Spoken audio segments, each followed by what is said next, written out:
Mr. Rose busted Rose speak.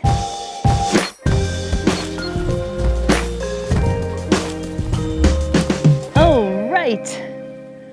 I am doing the cart before the horse, as Sandra likes to say, because we have not poured this concrete pad yet. That is going to be something that we're doing on this renovation of the meadow house.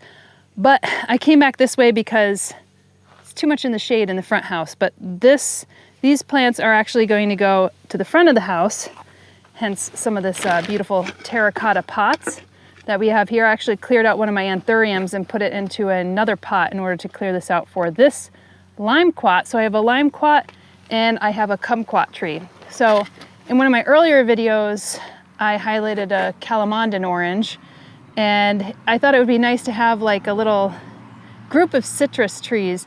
Well, yes, we'll have to kind of bring them indoors because they are not hardy to our zone 5 and 6. But actually the kumquat tree is one of the hardier citruses. So this is native to southern China, I believe. So it goes down to around 15 degrees Fahrenheit. It obviously gets a lot colder here in zone 5, 6. It gets down to negative 20 degrees Fahrenheit. So you do have to bring these in or put them in like a greenhouse, for instance, in order to keep it happy in the winter. So I'm not going to leave these out. I think the cold hardiest citrus that you could grow is the flying dragon tree. And it has some pretty bodacious spines, and it's kind of like this contorted style tree. So you could actually plant that in the ground here, and I think we'll probably get one of those in pots as well. But this one is fairly hardy, and kumquats, they kind of look like a tiny orange that has been squashed. So it's a little bit more ovate. And well, there's some that are a little rounder. It depends on the type of cultivar that you get. But the one that is most common is the Nagami, and it has like a little bit more of an ovate shape. And you can actually eat the rind of these. The rind isn't thick at all. And in fact, some of that like white part of the rind is some of the healthiest part that you could get of the citrus. But it usually has a really sour kind of pungent taste if you're like eating, like for instance, the rind of an orange or the rind of a lemon, for instance. I wouldn't suggest it, but it has some of the best nutrients in that like white part of the rind. So the fact that you can actually eat the rind of the kumquat is pretty cool. And you kind of just pop them in your mouth, and it has this like sweet, citrusy, kind of sour taste to it, but mostly on the sweet side. And then we have the limequat, which is a hybrid between the kumquat and a key lime. And these also are a bit more ovate, kind of a greenish yellow color, a little bit more of like a kind of chartreusey, lemony green color of the fruit. And they grow much larger than the kumquat. The kumquats are only like, yay big, maybe like 2 inches. And these get a little bit more robust, and again, perfect for cooking. So if you like have cod or salmon or anything like that, it's really nice on fish. You could scrape the rind and use that as a kind of a nice flavoring as well. Some people use it in, beverages, but drinks, alcohol, but I don't drink alcohol, so I wouldn't use it as that. I'd mainly use it in cooking. I'll take these off, bamboo stakes. I like to actually keep these because I think we'll probably do some bee homes with these, which is nice. But I'm going to just plant these in here, and they're quite small trees. They're smaller than the other tree that I had received, and they'll be easier to move because I'll be moving them in or out. So that's something that you should probably keep in mind when you're thinking about your citrus. If you live in a grow zone that's colder than it could grow in, so like say under a zone 8, then you're going to want to plant them in a planter that you can move in and out more easily. And you may not want to use terracotta. I like to use terracotta because, again, citrus trees don't like to be in wet feet. And if you remember last time, if you saw that video, I ran out of perlite, and I got a little bag of perlite now. So I'm going to be using that in with my potting medium just to give it a little bit more drainage. So I highly recommend that. You could go with any type of citrus mix. I'm just going with this potting medium because I have it with what's left. And I'm going to just use this right now. And I'll mix the perlite in with it. You can see that there's perlite in this mix already, which is really helpful and useful. But I always like to go a little bit more on the perlite. Get the dust away and just kind of move that in like that.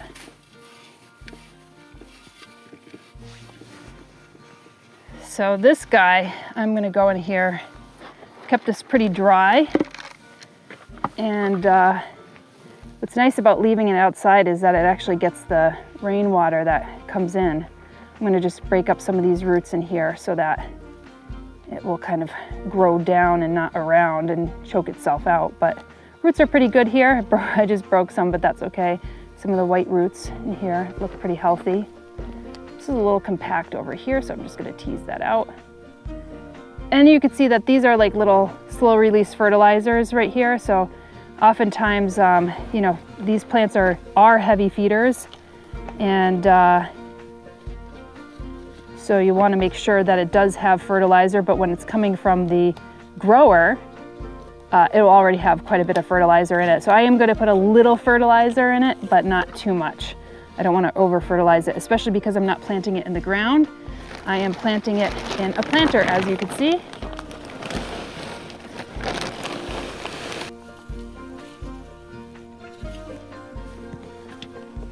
Now I'm going to try to remove this because I want to make sure that this is able to stand on its own. One of the trees that I got, which was an olive tree, was looks like the grower tried to grow it a little bit too fast, and it really needed a stake in order to be able to stay up. And that's one of the downsides when you're getting a tree that is quite large. Sometimes the growers will want to grow it really fast. They'll put a lot of fertilizer in it and it'll get all this top growth, but the root didn't put any of the energy into the roots. And then so it'll kind of like just topple over very easily, but this is fine. And it looks like it was cut a little strangely, like it looks like the top got cut off, and so now it's branching out this way, but it doesn't have a branch out this way. So it'll be interesting to see as this ages what the growth structure is going to be like. And just add more soil in here because you want to get it up to that right where that root zone is. You can see the graft is right around here. So this is where they grafted it and they cut off the graft. But you can see the root zone is right here, so I want to be able to cover up those roots. And then we'll water this in. Like I said, even though citrus doesn't like a tremendous amount of water, you want to water it in, and you want to water it in thoroughly so it gets all that oxygen down to the base of the roots, which is where it actually picks up some of that water and the nutrients.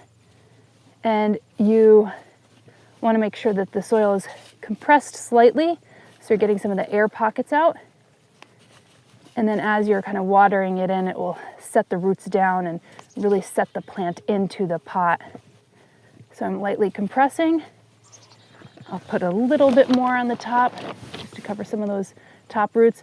And if you have a tendency to water and you don't have like a little rose on top of your watering can, or you're like using a hose and you accidentally have it as a hard spray, then you might actually kick some of the soil out. So you might have to, in some of these cases, especially with planter pots, put a little bit more top dressing on the top.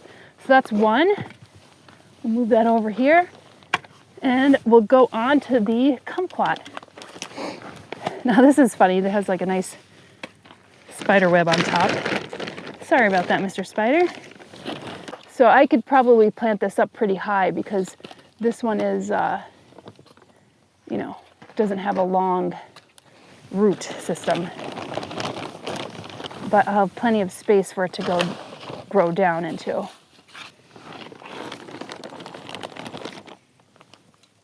Now I want to mix that perlite in as I'm putting the soil in, and you could actually pre-mix it before. That will be, I'm just kind of doing the easiest way out.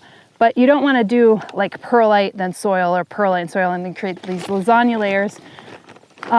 The roots won't know how to grow through it. It'll be much more difficult for the roots to grow through. So you want the substrate to be as consistent as possible.